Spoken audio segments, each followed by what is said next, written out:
बैठक नाही घेत, गाठी भेटी घेतोय, कारण मला आता पहिल्यासारख्या बैठका घेता येत नाही किंवा लय वेळ उभा राहता येत नाही. सातत्यानं उपोषण झाल्यामुळे चक्कर येते, घाम येतो, पडतो, त्रास होतो, त्याच्यामुळे बैठका कुठंच नाही करत.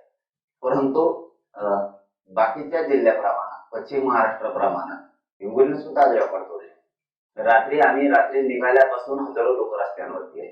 आंबिड्याच्या बांधव सुद्धा रात्री होते, रात्री पण गर्दीच होती. आणि आता या गाठी भेटी, आता नेमके गाठी भेटे बैठकी का सभा याचं सुद्धा मिळालं नाही. म्हणून आपल्या माध्यमातून माझं एवढंच म्हणणं आहे देवेंद्र फडणवीस साहेबांना, पुन्हा पुन्हा मराठ्यांचा अंत बघू नका. मराठी लय येणार आहे मुंबई, तुम्हाला जड जाईल.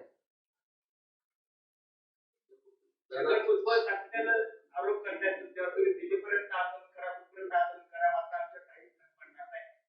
कुठेतरी पटाल कुठेतरी घ्यायचं काही फरक पडणार नाही. काय त्यांना आव्हान? आता त्या नाश्त्याला काय, त्याला सवय लागली, नाही बोललं तरी बळत बोलायची सवय लागली. त्याला आम्ही बोलत नाही, त्याच्या तोंडाकडे बघून फिरत नाही लागली.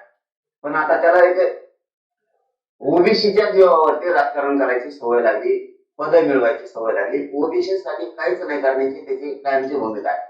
फक्त ते दिखाऊपणा करतो.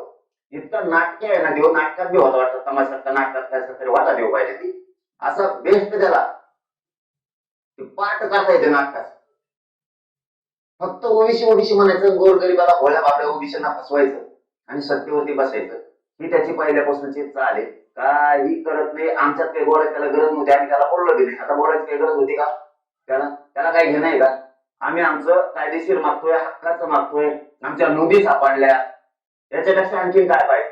आणि मी जाणार आहे बाबा, तुझ्या विरोधाला तुला माहितीये, तो विरोध केल्यामुळे ओबीसी तुझ्यापासून तुटल्याला. ओबीसीला वाटतं, उलट गोरगरीब ओबीसींना वाटतं की गोरगरीब मराठ्यांच्या लेकराचं कल्याण झालं पाहिजे, ओबीसीला तुझ्यामुळे वाटायला लागलंय. आणि हे सत्य, ओबीसी बांधव सुद्धा आमच्या बाजूने त्याच्यासाठी ते मी घेणार आहे. मी आरक्षण ओबीसीतून घेणार आहे, मुंबईला जाणार सुद्धा.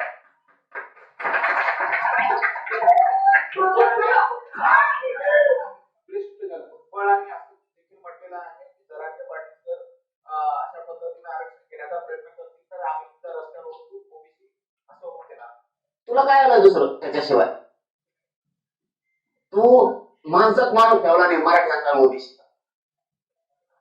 इतका नीचपणाचा विचार तू कशी राहतो राजकीय स्वार्थासाठी? तुला दुसरं येतच काय? गोरगरीब ओबीसी रस्त्यावर उतरायचं, तुला पद मिळवायचं. तुला मधल्या काळात 6-7 महिने पद नव्हतं, बोलला का रे? नाही जातो आणि तो ओबीसीचा बोलला का? म्हणजे तो देगडी प्रेम ना, हे ओबीसीचं सुद्धा लक्षात आले. अरे आम्ही तरी त्या ओबीसीला एका शब्दाला तो बोलला नाही आतापर्यंत, आजपर्यंत आयुष्यातच उठणार नाही. कारण आम्हाला रोज एका ताटात राहायचंय तुमच्या राजकारण्याचं ऐकून. आमचं गरीब मराठ्यांचं, गरीब ओबीसीचं पोट नाही भरणार, हे लक्षात ठेव.